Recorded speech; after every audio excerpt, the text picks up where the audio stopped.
नमस्कार मंडळी, स्वागत आहे तुमचं माझ्या एका नवीन व्हिडिओमध्ये. तर आज आहे विश्वकर्मा जयंती. विश्वकर्मा जयंतीची कथा ऐकल्यामुळे आपल्या घरातील वास्तुदोष दूर होतो. आपल्या घरामध्ये सुख, शांती, समृद्धी प्राप्त होते. त्यामुळे ही कथा शेवटपर्यंत जरूर ऐका. चॅनलमध्ये नवीन असाल तर चॅनल लाईक करा आणि सबस्क्राईब देखील करा. तसेच कमेंटमध्ये ओम विश्वकर्मा नमः किंवा ओम नमो भगवते वासुदेवाय लिहायला विसरू नका. विश्वकर्मा जयंतीच्या दिवशी देवतांचे शिल्पकार भगवान विश्वकर्मा यांची विशेष पूजा केली जाते.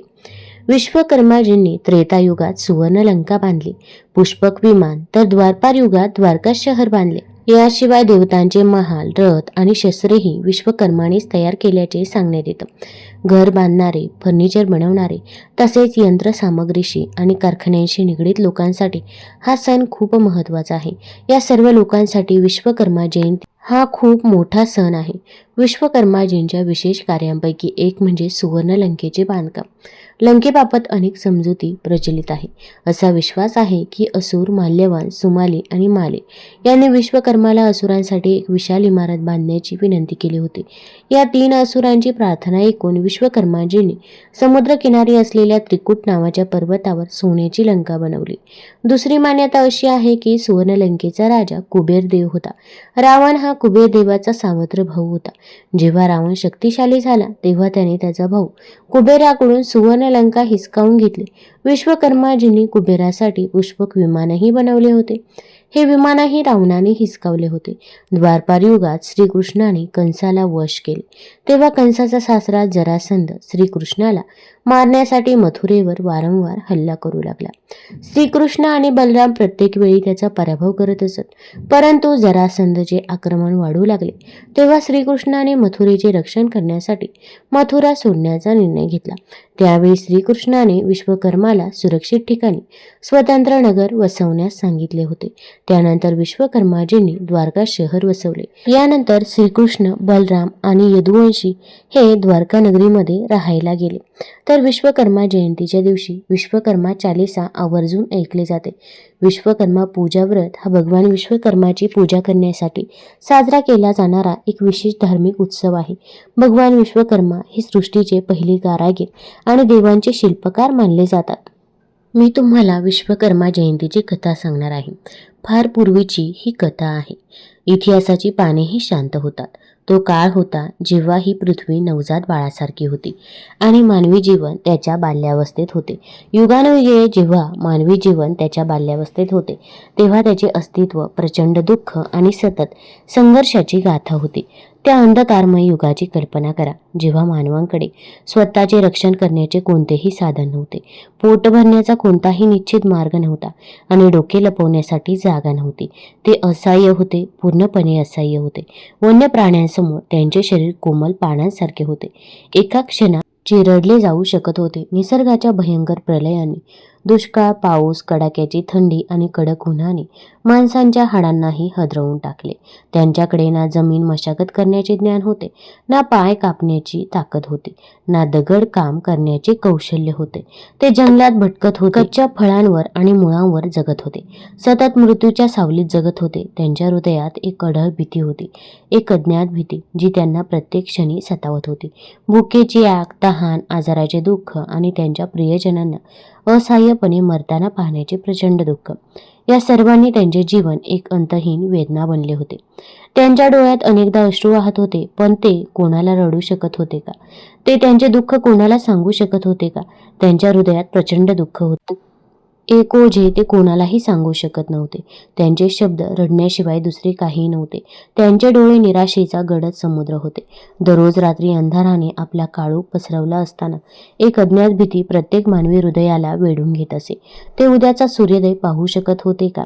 त्यांना त्यांचा पुढचा घास सापडेल का? देवांच्या क्षेत्रातही, जिथे सृष्टीचे अद्भुत संतुलन आणि सौंदर्य कल्पित होते, तिथेही या मानवी हाकेचे स्पंदने त्यांच्यापर्यंत पोहोचले. ब्रह्मनिर्माता, रक्षणकर्ता विष्णू आणि विनाशक शिव हे सर्व या दुःखाने अस्वस्थ झाले. त्यांच्यापैकी एक तेजस्वी देवता, दैवी शिल्पकार भगवान विश्वकर्मा, जे त्यांच्या दैवी कला आणि अतुलनीय निर्मितीसाठी प्रसिद्ध आहेत, मानवांच्या या वेदनादायक दुःखाला पाहून आणखीनच वेदनांनी भरले. ज्याप्रमाणे एका पित्याला त्याच्या स्वतःच्या शरीरात आपल्या मुलाचे दुःख जाणवते, त्याचप्रमाणे दैवी शिल्पकार विश्वकर्मालाही त्याने निर्माण केलेल्या सृष्टीची प्रचंड वेदना जाणवली. त्याच्या हृदयात एक प्रचंड वेदना उसळली. शब्दात व्यक्त करणे अशक्य असे दुःख मानवतेच्या या दयनीय आक्रोशाने त्याच्या आत्म्याचा प्रत्येक कण थरथर कापत होता. त्याच्या डोळ्यांसमोर त्या भुकेल्या मुलांचे सुकलेले चेहरे, त्या असहाय्य मातांच्या प्रेमळ डोळ्यांतील दुःख आणि त्या भयभीत वडिलांचे मूक दुःख एखाद्या चित्रपटासारखे चमकत होते. त्याला स्वतःमध्ये ती वेदना जाणवली. मानवतेच्या प्रत्येक रंध्रांमध्ये पसरलेली वेदना ही केवळ सहानुभूती नव्हती. तो त्याच्या स्वतःच्या निर्मितीच्या आत्म्याचा, त्याच्याच एका भागाचा आक्रोश होता. माझ्या मुलांनो, मी निर्माण केलेल्या प्राण्यांनो, तुम्ही कोणत्या प्रकारचा नरक सहन करत आहात? त्याच्या हृदयात एक तीव्र आक्रोश घुमला. मी जो जगातील भव्य मंदिरे, देवांची अयोध्या आणि स्वर्गाचे राजवाडे बांधू शकतो, तो माझ्या स्वतःच्या मुलांना या कपटी पृथ्वीवर असे रडताना कसे पाहू शकतो? विश्वकर्माचे हृदय वितळले. त्याचे डोळे, जे सामान्यतः दैवी तेजाने तेजस्वी होते, आता करुणेच्या अश्रूंनी वाहत होते. हे अश्रू केवळ पाणी नव्हते, ते निर्मात्याचे अमर्याद प्रेम, अपार करुणा आणि त्याच्या निर्मितीसाठी खोल वेदना यांचे प्रतीक होते. त्याने पाहिले की मानवांकडे बुद्धिमत्ता असली तरी ती वापरण्यासाठी त्यांच्याकडे साधने नव्हती. त्यांच्याकडे शरीरे होती, पण त्यांना सक्षम करण्यासाठी साधनांचे ज्ञान नव्हते. ही असहाय्यता विश्वकर्माच्या हृदयाला भेटली. त्याने लगेच तीव्र तपश्चर्या करण्याचा संकल्प केला. ही तपश्चर्या केवळ आत्मसाक्षात्कारासाठी नव्हती, तर त्याच्या मुलांच्या दुःखावर उपाय शोधण्यासाठी होती. त्याने आपल्या दैवी शक्ती केंद्रित केल्या. त्याने संपूर्ण विश्वाची ऊर्जा स्वतःमध्ये आत्मसात केली. तो हिमालयाच्या सर्वात उंच, सर्वात एकाकी शिखरावर बसला होता, जिथे वाऱ्याचा जोर त्याच्या हाडांना छेद देत होता आणि बर्फाचा थर दूरवर पसरला होता. तिथे तो ध्यानात मग्न होता. त्याची तपश्चर्या अलौकिक होती. त्याने दिवस किंवा रात्र पाहिली नाही, भूक किंवा तहान यांची पर्वा केली नाही. त्याच्या शरीरावर घाणेरड्या चिखलाचा थर बसला. त्याचे केस जाड कप्प्यांमध्ये बदलले.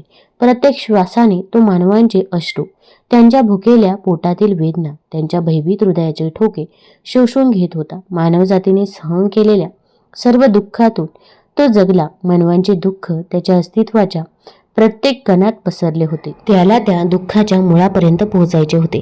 मानवांना इतके असहाय्य बनवणारे वंचितता समजून घ्यायची होती. वर्षे गेली, एक युग गेले. विश्वकर्माच्या तपश्चर्येची आग इतकी तीव्र होती की देवही आश्चर्यचकित झाले. या तपश्चर्येचे एकमेव ध्येय मानवतेचे कल्याण होते. त्याच्या हृदयातील अपार वेदना, जी तो इतरांना व्यक्त करू शकत नव्हता, ती त्याच्या तपश्चर्येची ऊर्जा बनली. त्याची प्रत्येक भावना, प्रत्येक विचार मानवांच्या मुक्तीसाठी समर्पित होता. आणि मग एके दिवशी त्या तीव्र तपश्चर्येच्या परिणितीवर जेव्हा विश्वकर्माची जाणीव विश्वाच्या सर्वात गहन रहस्यांशी जोडली गेली, त्याच्या आत ज्ञानाचा दिवा पेटला होता. त्या प्रकाशात त्याला भविष्याची एक अद्भुत झलक दिसली. त्याने पाहिले की मानव पृथ्वीवरून अन्न कसे पिकवू शकतात, स्वतःसाठी घरे कशी बांधू शकतात आणि भक्षकांपासून स्वतःचे संरक्षण कसे करू शकतात. त्याने पाहिले की लहान युक्त्या आणि साधी साधने मानवी जीवनात कशी क्रांती घडवू शकतात. ही केवळ एक कल्पना नव्हती, ती एक दैवी अनुभव होता. सर्व मानवी दुःखांचा अंत करू शकणाऱ्या उपायाची जाणीव. प्रत्येक साधन, प्रत्येक शस्त्र, प्रत्येक साधनाची स्पष्ट रूपरेषा त्याच्या मनात उभी राहिली. जणू काही विश्वानेच ज्ञानाची ही अद्वितीय देणगी दिली आहे. त्याच्या आतून एक अदम्य शक्ती उसळली, जी निर्माण करण्याची तीव्र इच्छा होती. विश्वकर्माने त्याचे डोळे उघडले. त्याच्या डोळ्यात आता अश्रू नव्हते, तर एक नवीन तेज होते, दृढ निश्चय, निर्मिती आणि अमर्याद करुणेचे. त्याने आपले दैवी हात वर केले आणि त्याने आपली इच्छा केंद्रित करताच एक चमत्कार घडू लागला. प्रथम त्याच्या हातातून एक नांगर दिसला. तो फक्त लाकडाचा तुकडा नव्हता, तो आशेचे प्रतीक होता.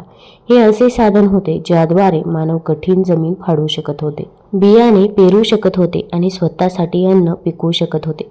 आज माती मशागत करण्यासाठी एक सामान्य साधन वाटणारा नांगर त्यावेळी उपासमारीशी झुंजणाऱ्या मानवतेसाठी एक खरा अमृत होता. त्या क्षणाची कल्पना करा, जेव्हा मानवाने पहिल्यांदा नांगर पाहिला. त्यांच्या डोळ्यात आशेचा एक नवीन किरण चमकला असेल. मग त्यांच्या हातातून कुऱ्हाडीचा जन्म झाला. ही कुऱ्हाड केवळ जंगले साफ करण्याचे साधन नव्हते, ते चिकाटीचा संदेश होते. ते असे साधन होते ज्याद्वारे मानव मोठी झाडे तोडू शकत होते आणि घरे बांधण्यासाठी लाकूड मिळवू शकत होते, थंडीपासून स्वतःचे रक्षण करण्यासाठी आग लावू शकत होते आणि वन्य प्राण्यांना दूर ठेवू शकत होते. ही कुऱ्हाड, ज्याला आपण आज फक्त एक साधन म्हणतो, ती एक अशी शक्ती होती जी त्या काळात मानवांना निसर्गाच्या भीतीपासून मुक्त करत होती. नंतर धनुष्य आणि बाण आले. हे सामान्य शस्त्र नव्हते, ते आत्मविश्वासाचे प्रतीक होते. हे असे साधन होते ज्याद्वारे मानव भक्षक प्राण्यांचा सामना करू शकत होते, स्वतःचे रक्षण करू शकत होते आणि त्यांच्या कुटुंबांना सुरक्षित ठेवू शकत होते. धनुष्य आणि बाण, ज्याला आपण आता युद्धाचे हत्यार मानतो, त्या काळात मानवांना शिकार करण्याची आणि स्वतःचे रक्षण करण्याची अदम्य शक्ती मिळाली. त्यांच्यासोबतच भाला आणि तलवार यांसारखी शस्त्रे उदयास आली, जी सुरक्षितता आणि स्वसंरक्षणाचे प्रतीक बनली. आणि मग चाक आले. ते फक्त एक वर्तुळाकार वस्तू नव्हती, ते प्रगतीचे प्रतीक होते. ते एक असे उपकरण होते जे मानवांना एका ठिकाणाहून दुसऱ्या ठिकाणी सहजपणे जड भार वाहून नेण्याची, प्रवास करण्याची आणि व्यापार स्थापित करण्याची परवानगी देत असे. चाकाच्या शोधामुळे मानवी संस्कृतीला गती मिळाली, तिला स्थिर राहण्याऐवजी पुढे जाण्यास प्रेरित केले. त्याचप्रमाणे एक एक करून प्रत्येक साधन उदयास आले. दगड मारण्यासाठी हातोडा, गुंतागुंतीच्या रचना कोरण्यासाठी छिन्नी, कपडे शिवण्यासाठी आणि स्वतःला झाकण्यासाठी सुई आणि पृथ्वी खोदण्यासाठी कुदळ. प्रत्येक साधन, प्रत्येक शस्त्र त्याच्या हातातून एक प्रेमळ आई आपल्या मुलाला जीवनाची देणगी देत असल्यासारखे बाहेर पडले. प्रत्येक साधनात विश्वकर्माच्या प्रेमाचे, करुणेचे आणि त्याच्या तीव्र तपश्चर्येचे सार होते. प्रत्येक साधनासह विश्वकर्माने मानवांना ते कसे वापरायचे ते शिकवले. त्यांनी त्यांना जमीन कशी नांगरायची, कुऱ्हाडीने पाय कसे कापायचे आणि धनुष्यबाणाने स्वतःचे रक्षण कसे करायचे हे शिकवले. हे फक्त तांत्रिक ज्ञान नव्हते, जीवनातील एक नवीन धडा होता. सुरुवातीला मानव या अद्भुत वस्तूंकडे भीतीने पाहत होते. त्यांना समजत नव्हते की त्या काय आहेत किंवा दैवी शिल्पकार त्यांना त्या का देत आहेत. त्यांच्या शतकानुशतकेच्या दुःखाने त्यांना अविश्वासाने भरले होते. परंतु विश्वकर्माच्या डोळ्यातील अमर्याद दया आणि प्रेमाने हळूहळू त्यांच्या हृदयातील भीती दूर केली. हळूहळू त्यांनी या वस्तूंना स्पर्श करायला शिकले, त्यांचे उपयोग समजून घेतले. जेव्हा एखाद्या मानवाने पहिल्यांदा नांगरणी केली आणि जमिनीवर कट केला, तेव्हा त्यांच्या हातात शक्तीचा कंप निर्माण झाला. जेव्हा कुऱ्हाडीने पहिल्यांदा पाय कापला, तेव्हा जंगलात एक नवीन प्रतिध्वनी निर्माण झाली. तो उपक्रमाचा प्रतिध्वनी होता. जेव्हा धनुष्यातून बाण सोडला गेला आणि त्याने वन्य प्राण्याला मारले गेले, तेव्हा मानवी डोळ्यात एक नवीन चमक दिसून आली. तो विजयाचा तेज होता. आणि मग तो दिवस आला जेव्हा मानवांनी पेरलेले बियाणे अंकुरलेले आणि नंतर सोनेरी खाण्यात रूपांतरित झाले पाहिले, तेव्हा त्यांच्या डोळ्यातून अश्रू वाहू लागले. यावेळी भीतीने नव्हे, तर अमर्याद कृतज्ञता आणि आनंदाने. त्यांनी पहिल्यांदाच त्यांच्या श्रमाचे फळ खाल्ले. त्यांचे पोट भरले होते, त्यांचे शरीर बळकट झाले होते. तेव्हा त्यांनी दगड आणि लाकडापासून स्वतःसाठी लहान निवारे बांधले. तेव्हा त्यांना पहिल्यांदाच सुरक्षित वाटले. जेव्हा त्यांनी कपडे शिवले आणि थंड वाऱ्यापासून स्वतःचे रक्षण केले, तेव्हा त्यांना पहिल्यांदाच आराम मिळाला. हे सर्व पाहून विश्वकर्माचे हृदय समाधान आणि आनंदाने भरले. त्याने त्याच्या तपश्चर्येचे फळ पाहिले होते. मानव आता असहाय्य राहिले नाहीत. ते स्वतःच्या जीवनाचा पाया निर्माण करू शकतात, बांधू शकतात आणि निर्माण करू शकतात. पण विश्वकर्माला माहीत होते की शक्तीसोबत जबाबदारी येते. त्याने मानवतेला एकत्र केले आणि एक इशारा दिला जो आजही प्रासंगिक आहे. त्याचा आवाज गंभीर होता, परंतु प्रत्येक शब्दात अमर्याद प्रेम आणि दूरदृष्टी होती. हे मानवांनो, तुमचे दुःख कमी करण्यासाठी मी तुम्हाला ही साधने दिली आहेत. लक्षात ठेवा, हे केवळ निर्जीव वस्तू नाहीत, त्यामध्ये माझ्या हृदयाचे प्रेम, माझ्या तपश्चर्येचे सार आणि तुमच्या कल्याणाची इच्छा आहे. तुम्हाला अन्न पुरवणारा हा नांगर तुम्हाला श्रमाचा आदर शिकवतो. तुम्हाला आश्रय देणारी ही कुऱ्हाड तुम्हाला निसर्गाची शक्ती शिकवते. धडा म्हणजे एखाद्याच्या कामाचे संतुलन राखणे. हे धनुष्यबाण तुम्हाला संरक्षण आणि स्वसंरक्षणाचा अधिकार देते, परंतु ते हिंसाचाराचे साधन बनू नये. त्याच्या आवाजात एक खोल भावना होती जी प्रत्येक मानवाच्या हृदयापर्यंत पोहोचली. मी तुम्हाला दिलेले हे विज्ञान आणि कला तुमच्या जीवनाचा पाया आहे. ते तुमच्या प्रगतीचा मार्ग आहे, परंतु त्याची शक्ती कधीही कमी लेखू नका.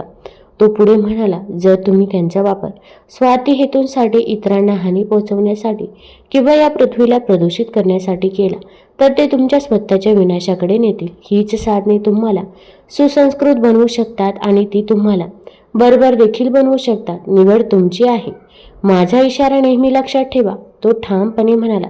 ही साधने फक्त निर्मितीसाठी वापरा. एकत्र राहा, एकमेकांना आधार द्या आणि सृष्टीच्या या अद्वितीय देणगीची कदर करा. तुमचे ज्ञान आणि कौशल्य सर्वांच्या भल्यासाठी वापरा, एखाद्याच्या वर्चस्वासाठी नाही. मानवाने विश्वकर्माचे हे शब्द मनावर घेतले. त्यांच्या डोळ्यात फक्त आशा आणि कृतज्ञता होती. त्यांना समजले की त्यांना केवळ साधनेच मिळाली नाहीत, तर जीवनाचे एक नवीन तत्वज्ञान मिळाले आहे. अशा प्रकारे भगवान विश्वकर्मा यांनी केवळ साधने निर्माण केली नाहीत, तर मानवतेच्या हृदयात आशा, आत्मविश्वास आणि निर्मितीची अद्भुत शक्ती निर्माण केली. त्यांनी मानवांना शिकवले की विज्ञान आणि कला ही केवळ भौतिक साधने नाहीत, तर करुणा, शहाणपण आणि अथक परिश्रमाची अभिव्यक्ती आहे. त्यांची कथा आपल्याला शिकवते की जेव्हा मानवी जीवन अडचणीत असते तेव्हा ज्ञान, सर्जनशीलता आणि दयाळूपणा अंधारातून प्रकाशाकडे घेऊन जातो. ही कथा केवळ एक प्राचीन कथा नाही, तर मानवी संस्कृतीच्या उदयाची, तिच्या श्रमाची आणि निर्मितीची एक पवित्र गाथा आहे, जी आपल्याला युगानुयुगी प्रेरणा देत राहील. जेव्हा जेव्हा आपण एखादे साधन पाहतो तेव्हा आपण विश्वकर्माची अपार दया, त्यांची तीव्र तपश्चर्या आणि त्यांचे महान बलिदान लक्षात ठेवले पाहिजे. त्यांची ही देणगी आपल्याला सशक्त करत राहते आणि आपल्याला पुढे नेत राहते.